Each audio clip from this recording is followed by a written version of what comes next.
Recently, I saw this virus on internet. It's Chandipur virus. So let us find out what is it and how it is affecting the families of virus basically इसको गुजरात के regions में देखा गया है और काफ़ी severe virus जिसे कह सकते हैं और मेनली रूटीनली चेकअप में ये आ नहीं रहा। तो वायरस अगर हम बात करें, सबसे पहले वायरस के बारे में अगर हम समझें तो virus is a microscopic infectious agent. अब इसको थोड़ा और डिटेल में जाएं तो हम बेसिक समझते हैं। वायरस एक ऐसी एंटिटी है कि जो नॉन सेलुलर एंटिटी है। अगर हम बात करें तो इसके पास अपनी कोई बॉडी नहीं होती, अपना कोई रेप्लिकेटिंग एजेंट नहीं होता इसके पास कि आप खुद से रेप्लिकेट कर सकते, जैसे और other living beings have cells to replicate, body to replicate, but it's not have any body or any cell that have engine to replicate it. इसके पास अपना जेनेटिक मटेरियल होता है, पर वो जेनेटिक मटेरियल किसी काम का नहीं है क्योंकि वो बॉडी अपने पास रेप्लिकेटिंग नहीं है उसकी। सो एक सबसे बड़ा क्वेश्चन हमारे देखने को मिलता है कि are virus is a living और नॉन लिविंग।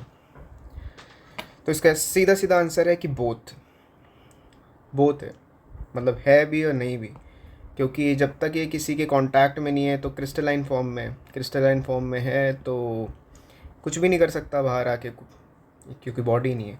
जैसे ही किसी बॉडी के कांटेक्ट में आता है, किसी मेटाबॉलिकली फाइन बॉडी के अंडर आता है, जैसे कि प्लांट हो गया या एनिमल्स हो गए या इन ह्यूमंस हो गए, तो एकदम से रेप्लिकेट करना स्टार्ट कर देता है, जिसको हम बेसिकली मतलब प्रोटीन सिंथेसिस कहते हैं, क्योंकि इसके पास अपना डीएनए मटेरियल होता है।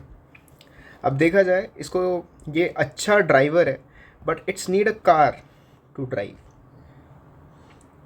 तो कार जो है वो ह्यूमन बॉडी है।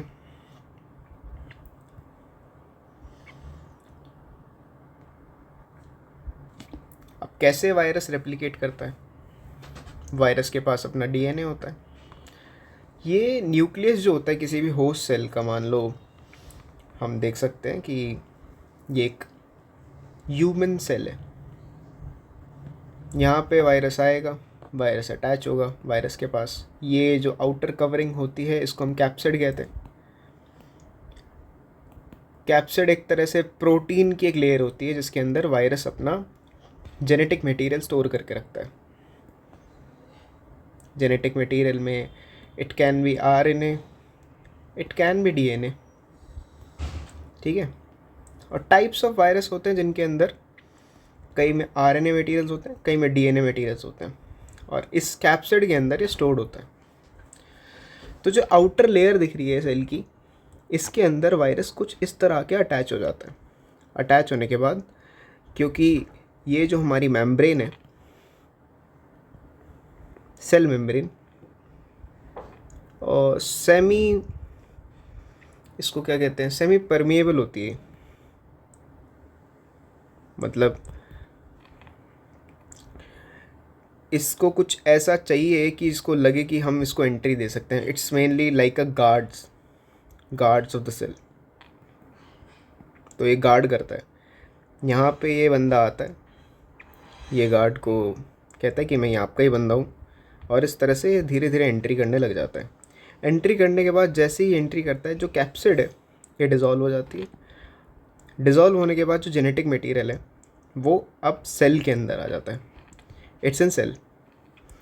जैसे ही वो सेल के अंदर आता है, वो होस्ट का डीएनए पॉलीमरेज, मतलब एक तरह से जो मशीन है, मान लो कि ह्यूमन बॉडी के अंदर चला गया, जो मशीन है उसको यूज़ करनी स्टार्ट कर देता है। और जैसे ही मशीन स्टार्ट करेगा, जो मशीन हमारी नॉर्मल चल रही है कि हम एक प्रोडक्ट बना रहे हैं, प्रोडक्ट अंदर डाल रहे हैं और वो मैनी आउटकम्स दे रहा है, मतलब काफ़ी सारे वो प्रोडक्ट बना के दे रहा है।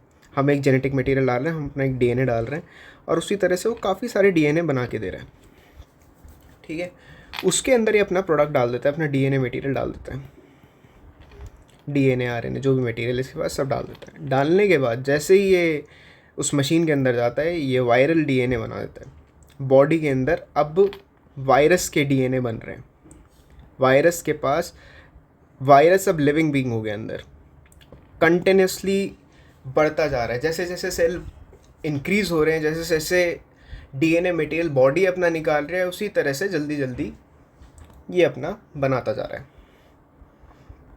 जैसे कि ये यहाँ डीएनए मटेरियल इसका आया, इसने वायरल प्रोटीन्स के साथ हमारे बॉडी को यूज़ किया और देन अपना ही नया रिलीज़ करना स्टार्ट कर दिया, जो इन्फेक्शनस सेल है, इन्फेक्शन वाले सेल्स हैं।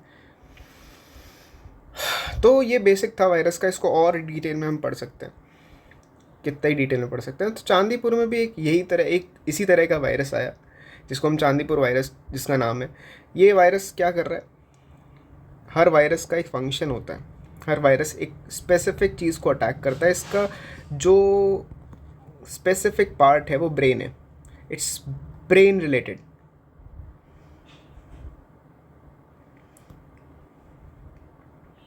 तो जैसे ही ब्रेन के सेल्स को इफेक्ट करेगा, ये ब्रेन्स के सेल को इफेक्ट करेगा, तो ब्रेन के अंदर क्या होगा कि इन्फ्लेमेशन आनी स्टार्ट हो जाएगी, सूजन आनी स्टार्ट हो जाएगी।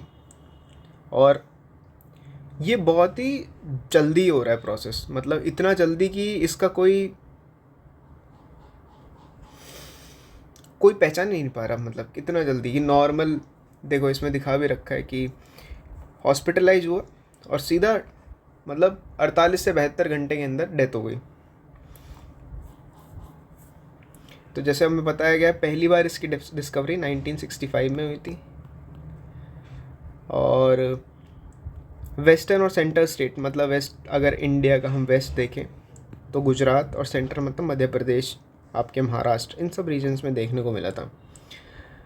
24 से बहुत ज़्यादा बढ़ चुका है। और नेक्स्ट, अब इसका क्योर क्या है, बेसिकली मेनली कोई ऐसा क्योर अभी तक तो नहीं निकला है, क्योंकि एंटीवायरस नहीं है इसका भी कोई।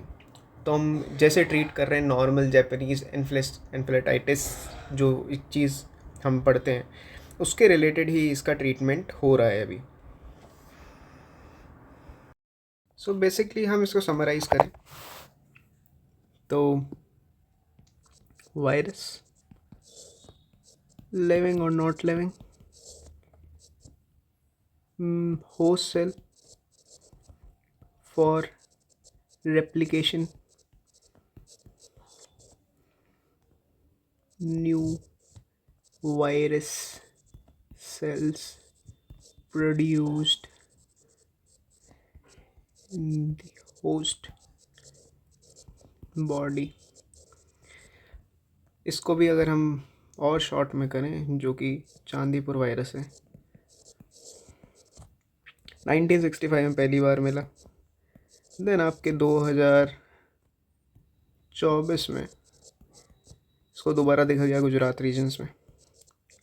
गुजरात रीजन में देखने के बाद अब तक इसका कोई क्योर नहीं है। ब्रेन के अंदर इन्फ्लेमेशन कर रहा है, इसका क्योर नहीं है, और ब्रेन के अंदर इन्फ्लेमेशन कर रहा है। तो हम इसको ट्रीट ऐसे ही कर रहे हैं कि जैसे हम अदर ब्रेन